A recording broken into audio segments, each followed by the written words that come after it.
কুসুম, কুসুম, তোমার সাথে আমার জরুরি একটা কথা আছে। আমার সাথে কথা বলতে আসলে আপনার খালি জরুরি কথা। জরুরি কথা ছাড়া অন্য কোনো কথা থাকলে বলো। লিসেন, আমি না কোনো কিছু করতে গেলে তুমি আমার শুধু ভুল ধরো, তাই কোনো কিছু করার আগে তোমাকে জানাই যাচ্ছে। তোমার যদি পছন্দ হয় হ্যাঁ বলবা, আর যদি পছন্দ না হয় তাহলে না করে দিও। তোমার কাজ তুমি করবা, আমি হ্যাঁ না বলবো কেন? এটা আবার কোন নতুন নাটক শুরু করলাম? রোমিও ভাই নয়া নাটক শুরু করছে, এবং সেই নাটকে আমি হিরো হচ্ছি, হিরো। শোনো, আমি যে নাটকে কাজ করতে পারছি না, এটা টোটাল অবদান তোমার। Thank you so much. এখানে আমার কোনো অবদান নাই। রোমিও ভাইয়ের নায়ক দরকার ছিল, তোমার চেহারা দেখতে শুনতে খারাপ না, এই কারণে ব্যাটা বলে মিল্লা গেল, তাই তুমি নায়ক হয়ে গেছো।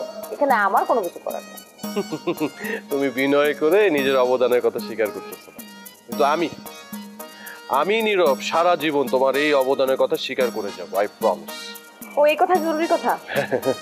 ঠিক আছে, শুনলাম, মনেও রাখলাম। এবার যেতে পারি? আরে আরে, কই যাইতেছো? আরো অনেক গুরুত্বপূর্ণ কথা আছে, জরুরি কথা আছে।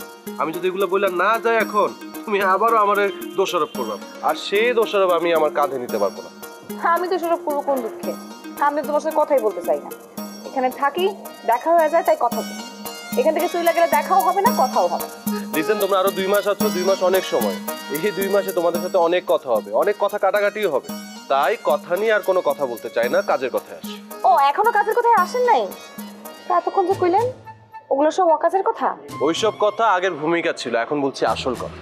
শোনো, আমি যে নাটকে কাজ করছি না, সেই নাটকের নায়িকার নাম শুনলে তুমি অবাক হয়ে যাবা, চমকে যাবা। আমি তো কল্পনাই করতে পারতেছি না, মানে ওনার মতো একটা বড় মাপের নায়িকার সাথে আমি অভিনয় করতে পারবো। হ্যাঁ, মিতা আপার সাথে অভিনয় করবা, এইটা এত উৎফুল্ল হওয়ার কি আছে আমি বুঝলাম না। মিতা আমার নাটকের নায়িকা, তুমি জানলা কি করে? আপনার কি ধারণা মিতা আপা আমাদের লগে কথা না কয়ে আপনার লগে অভিনয় করতেছে? আমরা আপত্তি দিলে মিতা আপা আপনার লগে অভিনয় করতো? ওয়াও, কি অসাধারণ! তোমার মনের মধ্যে যে কি পরিমাণ ছাড় দেওয়ার মন মানসিকতা আসছে, আমি তো অবাক হইতেছি। মানে আমি তো কল্পনাই করতে পারছি না, তোমার মধ্যে যে ছাড় দেওয়ার মন মানসিকতা আছে, এটা অতুলনীয়, অকল্পনীয়।